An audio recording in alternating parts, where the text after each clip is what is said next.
سيلفا اللي ينطلق دائما في الجهة اليسرى، اللي يحاول الكرة ملعوبة خطيرة، جول طلال عبد الله.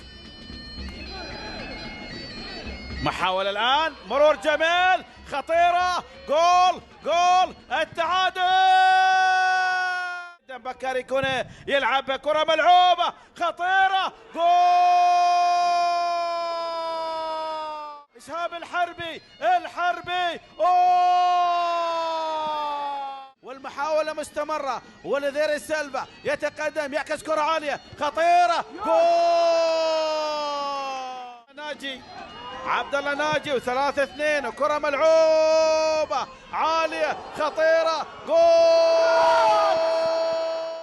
راسية ملعوبة، محاولة خطيرة، جول.